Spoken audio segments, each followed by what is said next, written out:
today we're going to be talking about an exhibition that I felt very fortunate to see, a Van Gogh exhibition at Boston's Museum of Fine Arts. It has 23 works by Van Gogh, along with paintings by Dutch painters, for example, like Frans Hals, Rembrandt, who he admired greatly.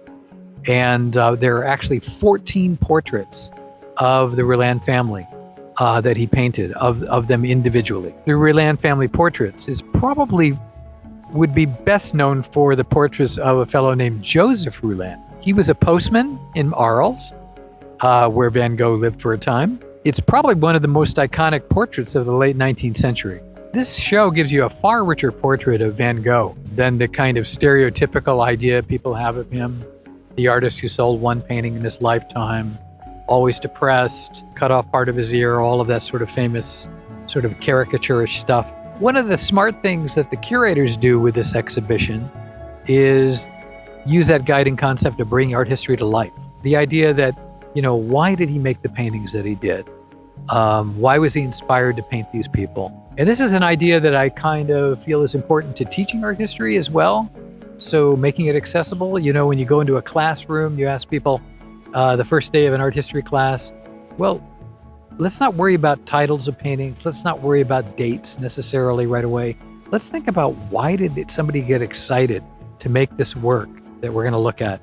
What ideas excited them? I think this exhibition humanizes him because it really shows that he had a great friendship with this one family that he struck up when he moved to Arles in 1888. The show itself, I think, is really a chronicle of that kind of friendship, which you see through these many paintings of his family. His wife, Augustine, his two sons.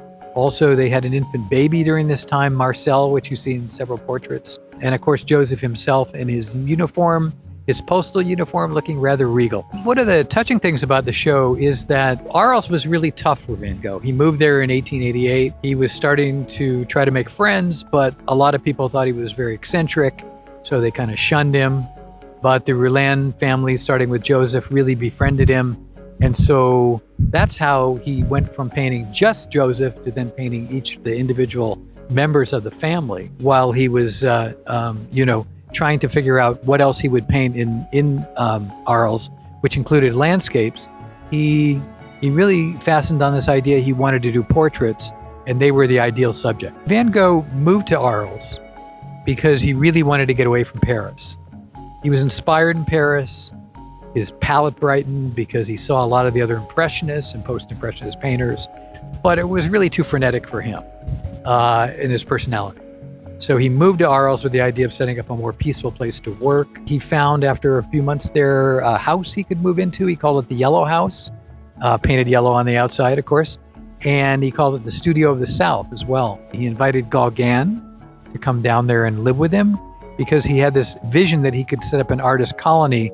And the first move toward that was inviting Gauguin, who was actually a more established painter than Van Gogh at the time. Even if he really had precarious situation mentally, he was not always well, bouts of depression, but it was a good period in terms of producing his work. He produced over 300 paintings and drawings within a little more than a year, which is really a remarkable number of works. His relationship with Gauguin was always contentious.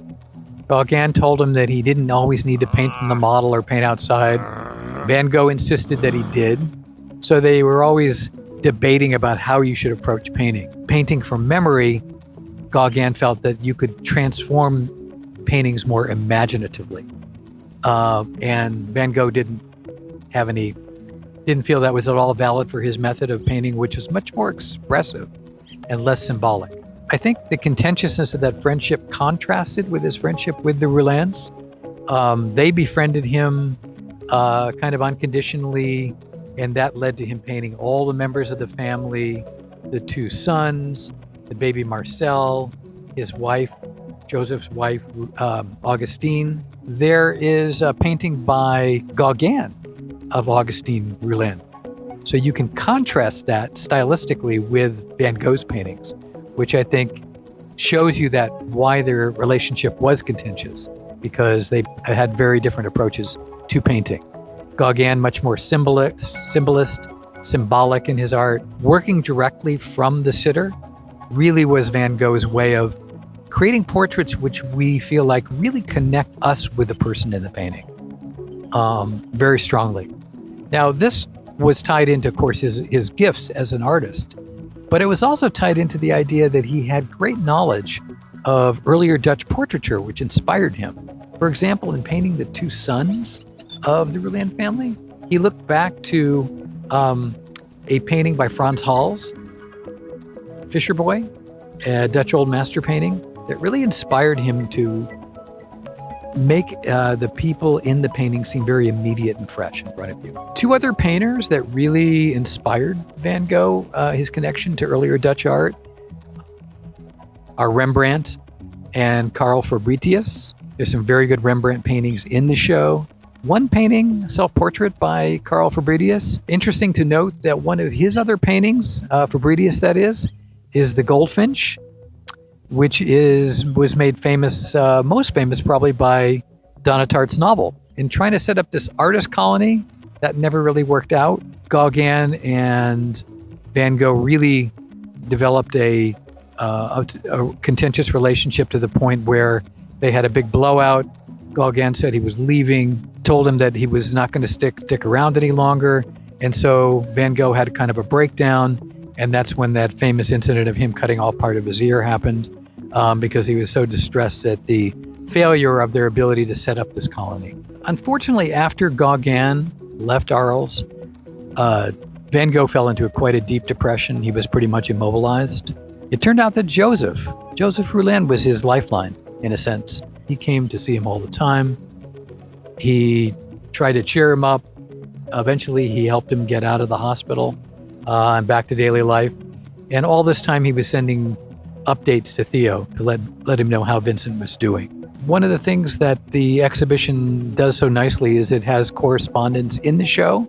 They continue to correspond, actually, Vincent and Joseph, after they both left Arles in 1889. And in the letters, the correspondence between Vincent and Joseph, he let Joseph know that Theo really liked the portraits. He was quite charmed by them, and this really delighted Joseph. I think he felt like that this, in a way, was a great acceptance of the two of them. It's on view in Boston until September, and then it's going to move on to the Van Gogh Museum in Amsterdam and be up there until partway through January. You can go on the museum's website, and you can find several images from the show. They have some nice short videos on Van Gogh and the Postman both.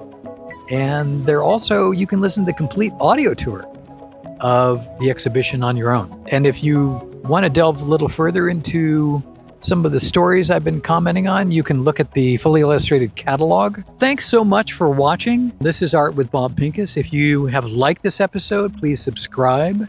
Give us a thumbs up. Stay tuned for future episodes about art history, art, and the art community.